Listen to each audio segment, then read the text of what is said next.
Hey everyone, this is Arshad Venkatesh, and I'm going to talk about my mind, technology, and post-human condition mind map. So, essentially, what I'm going to talk about is, our recent readings on the mind, technology, and post-humanism, and the goal here is to explore how these texts essentially rethink what I think it means to be human and how we understand the mind and how our relationship with technology shapes knowledge and reality. Right? So my first note is that the mind is distributed, and the first key idea is that the mind isn't necessarily limited to the brain. And Clark and Chalmers argue that the tools we consistently rely on, like notebooks, smartphones, or calendars, can become part of a cognitive system, right? So if a device functions just like memory, then it makes sense to treat it as part of the mind. This connects to Hole and Carusi, who essentially explore how perception is shaped through technology, and they kind of focus on how medical technologies like imaging machines, showing how they don't just help us to see, but they also transform how we see, right? So in this way, perception is kind of meditated, and our embodied experiences kind of extended through machines, right? And Bostrom also supports this this view from a futuristic perspective.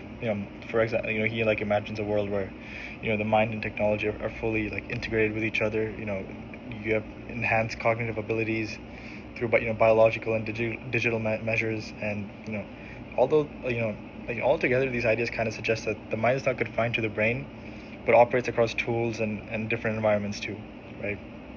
And the next note we have is bodies are technological, right?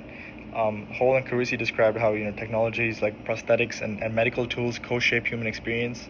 These are not external aids, but they also become just part of how people move, sense, and exist in the world.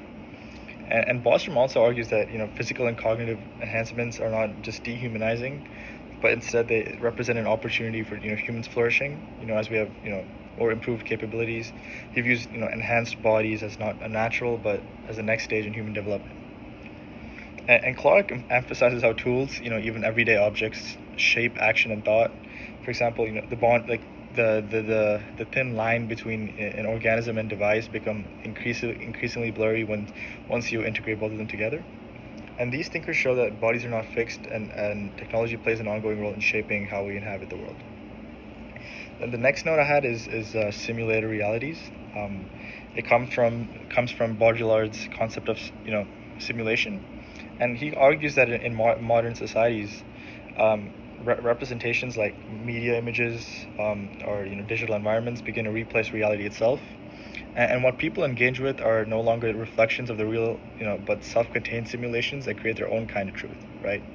So this connects Hole and Carusi's view of perception as always meditated, and we don't access the world directly. For example, our tools, interfaces, and technologies filter everything we experience, and Clark also further adds that external representations like maps or diagrams become part of how reality is processed and understood.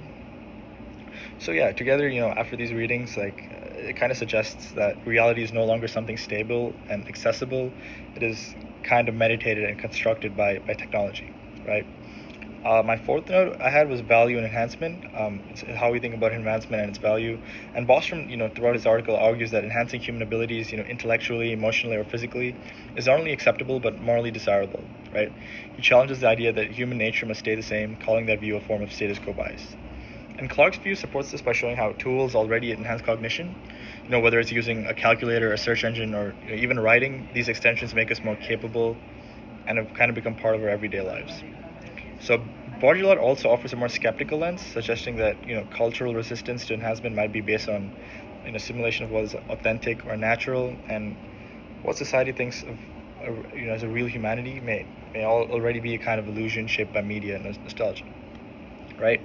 So these texts kind of challenge the idea that there's a fixed definition of the human, and questioning whether enhancement is something we have to fear or maybe embrace.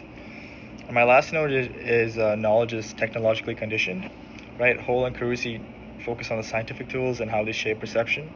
And for example, how medical imaging creates entirely new ways of seeing and understanding the body, and science is never separate from the devices and the body, right? And Clark expands on this by pointing out that tools don't just give us access to knowledge; they shape what counts as knowledge, right? And Baudrillard warns that knowledge can become unmoored when it's based on simulations, and if media and systems kind of replace reality, then what we think we know may not be grounded in anything real at all, right? So these readings raise important questions about what it means to think, to perceive, and to be human in a world full of technology. And it already kind of suggests that we're in a post-human state, right? Because we're kind of deeply connected to machines, and like a lot of our reality is shaped on technology, and it's not something ground up anymore, if that makes sense. And it just shows how like technology affects how we people live now, how we think daily, and these readings kind of question the future of humanity. So, thank you.